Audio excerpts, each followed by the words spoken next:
Hi, welcome to my channel. My name is Amofah and I'm super excited that you're here. This is me keeping my word to staying committed to helping you find your true self through a personal relationship with Jesus and walking boldly in that identity fulfilling purpose. Thank you for choosing to go on this journey with me. Now let's get into today's business. Oh wait. Have you subscribed yet? Please do, and also share this with someone. I'm truly grateful. Now let's get into it. Hi everyone, my name is Amofah and this is the Business of Everyday podcast. So today we are continuing our series on places where money hides, and I still have Benjamin joining me today to talk about the remaining parts to conclude on this. So the first one, we talked about 5 areas, and these areas where money can be found or where money is hidden. We talked about people, we talked about problems, we talked about opportunities, we talked about gifts and talents, we talked about products and services. So today we are going to continue, and by the end, we know that you'll be able to also come up with your brainchild to get money flowing into your pockets and to use it for whatever product or whatever project you intend doing. So thank you so much, Ben, for joining again. Thank you for having me too. Yes, it was insightful on the first part, and we want to continue from where we left off. All right, thank you. You know, money issues are always insightful. Right. Everything about money is nice. Yes, and we love not to talk about it alone, but to also get it, tangibly. That is true. Yeah. So we continue with what we discussed last time, and we'll look at another 5 areas where money hides. And I would like to remind our listeners that we are referencing Pastor Olumide's book, School of Money, where he discusses these things in detail. We'll be looking at ideas, where it all originates. You see, we talk about money hiding in people, money hiding in products, money hiding in services, money hiding in problems, hiding in opportunities.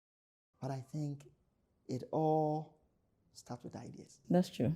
Remember one discussion that we had some time ago, that God doesn't really bless people with money. He rather bless you with ideas. Yeah, that's true. Because it is the ideas that when you improve it, you're able to connect it well and resource it. Then it grows into businesses, personalities, and greater people that you see in this world. Yeah. It all has to do with ideas.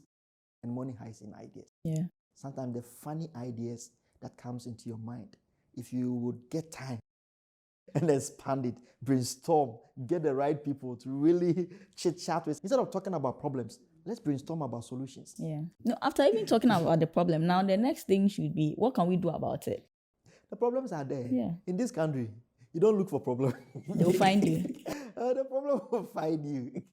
They're always looking at us in our faces. So let's talk more about solutions. And that is where the ideas originates. In discussing, something will just pop up. Yeah. And don't leave it there, because procrastination kills ideas. Right. You get that? And a lot of people are poor, and they feel so bad just because an idea they had, they did not build on it, but they just saw somebody just implementing that idea, building on it, and within time, that person is making a lot of money. Yeah. And all that they can say, this thing, I thought of it too. Don't leave it to be just a mere thought. It becomes idea when really if you're able to gather it. Then you build it up. It becomes a business plan. You get that? You improve it. It becomes a project. Before you realize, you have a business. Right. And I think we really need to consider this and look at it well. Do you have any idea? Is there anything that has come into your mind that you think you can do? You may not have all the knowledge about it, but don't you think you have a lot of... There are too many people around that can help us groom these ideas. Look among your friends. You have bankers, you have accountants, you have marketers, you have IT people. Look around you. You have even prophets who can even support it with prayers. Too many prophets. You get that? And can't you make use of these resources to improve and develop your ideas? And I think we need to look at things again from this perspective. Money hides in ideas. And don't let the idea go idle like that. Let's groom it. Let's develop it, nurture it, get other people, brainstorm it. And I believe you can find money right inside those ideas. Right. Another thing too is vision. And I think it's another broader thing that when I saw, I was like, okay, this man is really going somewhere. Yeah. All these that we are talking about, even the feeling of making money, I think it should be driven by something. Yes. There should be a drive. I try to explain vision to be like a driven idea, like an enforced idea. It's a form of idea, but this time around you're entangled by it. Right. And you try to allow it to drive you. And I believe that people that you see that are rich, all of them, they are visionaries. They envision something. They decided to do something. They stayed committed and focused on it. And that is what has gotten them there. So if you want to really find money, you need to have a vision. Right. Even the Bible says that a person without vision, you go nowhere. You get that? You cannot reach anywhere. And it's easy for you to be distracted if you don't have a vision. I mean, why are you on the course if you are not looking to something? It is easier for someone to call you and then you shift. Yeah. That's why you be in the house. This person says this, you follow. That person says this, you follow. You are following everything. So you end up doing everything and you end up achieving nothing. Because you are doing everything. You need to do something. Yeah. You need to have a focus. You see, get a vision and stay on that vision. And I believe that can really help you to make money. Don't be moving helter-skelter everywhere trying to look for everything. You won't find money in everything. Money lies in something. Yeah. You get that? Something which is unique, which you yourself will be able, and that is your brainchild, because it's unique to you. You get that? And people will find that in you, and they'll be able to at least buy it, exchange their money in exchange for that value. Yeah. And another thing too is work. Work. Money hides in work. The Bible says that he who do not work should not eat. Those who don't work nowadays, they eat plenty. They eat three square meal plus. They eat more than those who work. Especially in this country of mine, the dependency ratio is too much. You see, there are a lot of people who are underemployed and unemployed. So what happens is that even those who are working, what they make is not enough. So they need to also depend on somebody to top it up.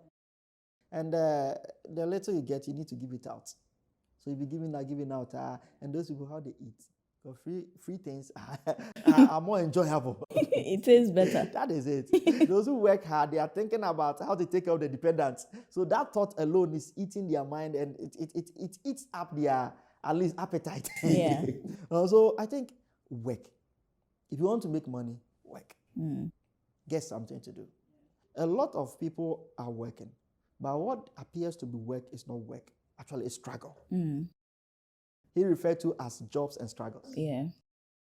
And you go to work, which you deem as work. And what do? You complain. You just, in your mind, you be insulting everybody around because you don't like what you are doing. You are not happy with it. You are just trying to catch up. And you don't have any plan of working your way out. And some people can be in this loop for about 50 years, 30 years. What stops you that if it is a way out, you give yourself time, you gather some funds, then you move out and get something you can do that will appease yourself. At least it will bring your stress level down. So I think we need to really find work. And it is work that will make us money. Yeah. And the Bible says that, he blesses the work of our hands. So if you are not doing anything, even if he multiplies it, anything multiplied by 1,000, you don't have anything. In the Bible, this story where Christ fed the multitude, what did he ask them? The disciples went to him. They told him, Master, the people, I can see some of them, they are hungry. They are children. They might have heard some crying, and there's no food around that place because they are in the wilderness. So they said, let's allow them to go. They should go to the towns where they can find food to eat. He asked them, what do you have at hand? When the prophet went to the woman, was it Elijah or Elisha? And then he asked, the woman was complaining, the widow, that prophet's wife. The husband has died and she was struggling. He asked the woman, what do you have? The woman said, I don't have anything, but I have some oil, small oil. Yeah, that's Elisha. That was Elisha. Small oil. When Christ asked them, the disciples said, we don't have anything here, but it's just this small boy who has just fishes and then a loaf of bread. He said, bring it. And that is how God works. What you have at hand. You should have something doing. Don't sit idle. You sit, you pray, you fast, and you don't have anything at hand. Where are the blessings going to fall? They're going to fall in your hands. So your hands should be actively doing something. Right. And that is where God blesses. Right. So I think God is asking us, and he keeps on asking us whenever we go to him for blessings, what do you have at hand? And you should ask yourself, what do you have at hand? If you have something at hand, you pray to God to bless you. Then he pours his blessings on it. If you don't have anything, I just stay in the house. How does God bless you? With what?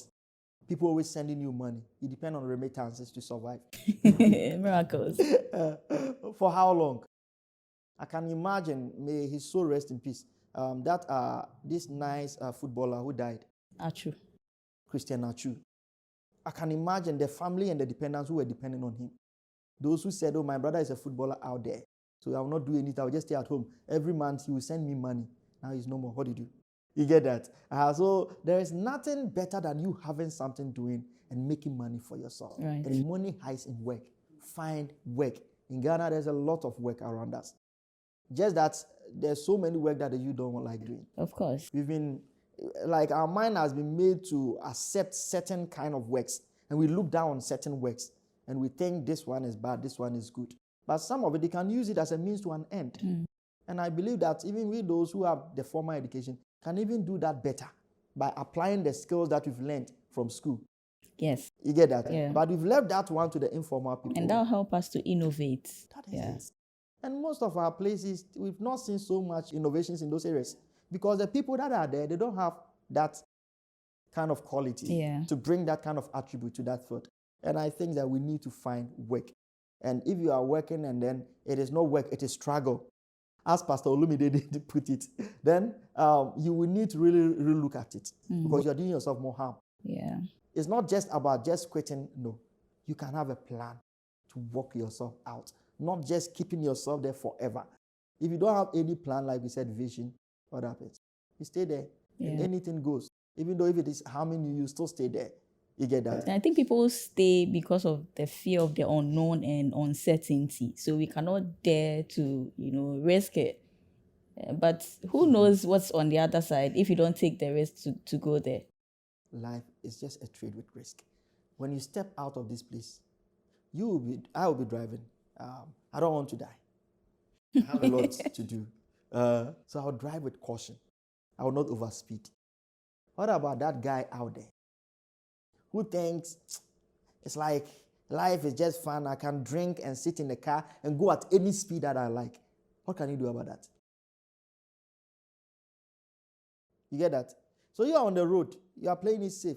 That person can just come and crash you. So God always has us at hand. And I believe his will controls everything that goes on. So if you can just put ourselves in his hands in that dimension, okay, and then just expose ourselves to certain opportunities and try to put ourselves out there, I'm sure we'll be able to make it. If you think about fear, you will not achieve anything. Right. You get that? I remember in one of my discussions with a group, I talked about these fears. And you see, all these fears has a way of manipulating our lives. The fear of failure will not make you try anything. Because you're afraid, you started it, it didn't work. You did it again, it didn't work. So now you don't even want to start it at all because you have the feeling that it will not work. Yeah. Peter said to Christ, I've moved around the whole night. I didn't catch anything. Forget. Don't bother yourself. You don't need to follow us to the place anymore. He was not willing to even give it a try again. That is what the fear of failure does. You get that? The fear of danger will tell you that if I go, something bad might happen. No, it always exposes your mind to the dangers in what you want to achieve. So even if an idea comes, and I do this can happen. No, then you stay back. You get that? And that fear can even make you misrepresent yourself. It happened to Abraham. It happened to Isaac. You get that? So we need to look beyond our fears. And we need to be bold enough to be able to confront our fears. Any idea, any opportunity, any problem, anything you seek to do, even in the job, there are dangers. There are fears in there. But you need to trust God to guide you through. And money hides in the crater. And that ends it. Money hides in the crater. He said, gold belongs to me. Everything good you see in this life, it belongs to God. Just that he has no need of it. Because it's supernatural. Yeah. We are natural. So I listened to one man and he did put it this way, that God is supernatural. We are natural. So all that God does is that he gives us his super abilities. So that it adds up to our natural essence. Then it completes us.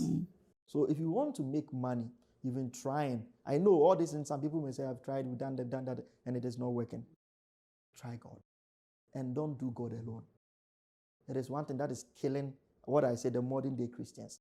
We have too much faith. Too much faith is and we bad. are not working. We are not working. It's the imbalance. That is it. The grace of God is there. But the grace and faith, they works along. And none of them survives without any works. So grace alone does not mean God entirely doing everything. He has given you certain abilities ahead of time. Right. He created you with certain inbuilt abilities. So God don't want you to be idle. So don't say because of faith, you leave yourself redundant. You are not doing anything. You just sit there in your room. How? You get that? So we need to at least trust the Creator to do the difficult parts. Give us his super abilities. When we are stuck, we don't know what to do. But then our natural self needs to be activated. Right. The potentials in there. We need to look around. Let's see, can we identify problems? Think, the brain. It's a natural gift. Make use of it. And I believe that with the Creator with us, and the Creator within us, and the Creator working all around us, he will guide us. But always remember, money hides in the Creator. You cannot make money and survive, let me put it this way, and live comfortably as a human being without a Creator. You can make money. Because people are using so many dubious ways to make money. But let's ask ourselves, how are they surviving? You get that? How are they surviving? You will need comfort. You need peace. And only God can provide you with that. Right. So you can make money. You can do whatever you want to do. But you must remember, you need a Creator. You need God. Yeah. And he needs to guide you in making this money. And with his guidance, it hardly fails. Because God won't tell you to go and sit in the house and not work. He blesses you with ideas, and he expects you to expand them, brainstorm with your friends, try to improve them. God expects you to develop yourself. God expects you to acquire skills and use it to make money. And that is what God expects from you. And that is what he gives us. So even from our head to down, all our abilities he has given us. Indirectly, he has given us money in disguise. Right. And he brings opportunities in our ways. Too many opportunities. You go to church, you see a lot of people.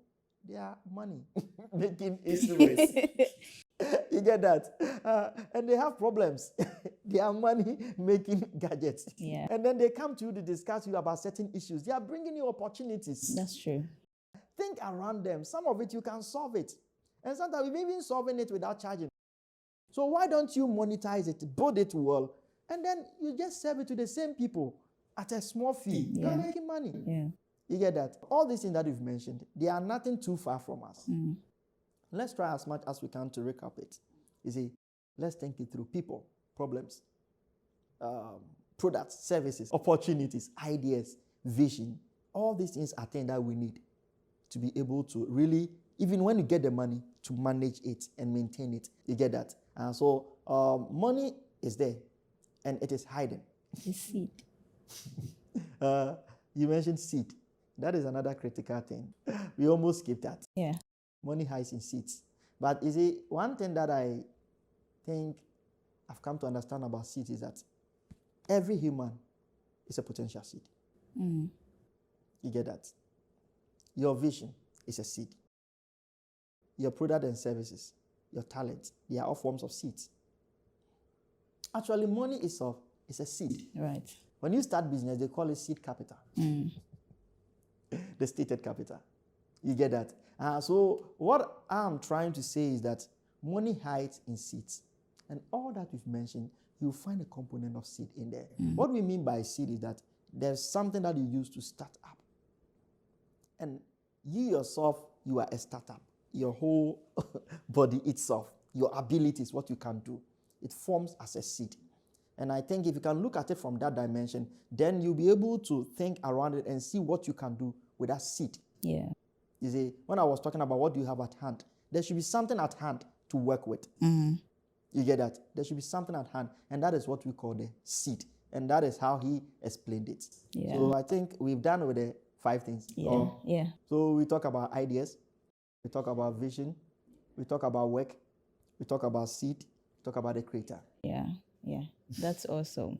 I mean, personally, going through the book and also discussion, there are a number of things that I've picked up that, I mean, it's going to improve my life and definitely cause money to flow in my direction. It's very necessary. Yes. It's very necessary. Yeah. You know, we are still in a recession. Mm-hmm. You've not come out. Actually, our leaders are trying to work their way out, and it's not that easy. You can see what is happening. So you will need, this is a more than important than you need money. Yeah. Because money hides. And if money hides, in these times, it hides well. But in this time that you find so many problems. So you see, it is hiding, but it is hiding around us and inside us. Yeah. So money is scarce, but there's so much money around us. In the form of problems, in the form of talents and gifts, in the form of opportunities, you see, in the form of visions. It's like ideas. So many. We talk about our economy, you see, and even we have this, we have that. What are we doing with it? You get that? But we rather look at it and we complain. So I think it's a very relevant discussion and message for the moment that we are in. And I think we really need to make more money. Yeah. Thank you so much, Ben, for joining us and sharing these insightful tips with us. We are going to really practicalize it, and there will be fruit out of what we've done. Yeah, so thank you, and God bless you. Thank you too. All right, guys. Thank you so much for connecting with us and going on this journey, on this series on places where money is hidden. And so we hope to hear from you as to how you are going to use the things that we've shared with you today. So thank you so much, and God bless you. I'll see you in the next video. Bye. Thank you for connecting with me today. I hope this has inspired you. Please share this and also subscribe so you do not miss out on anything. See you on the next one. Bye.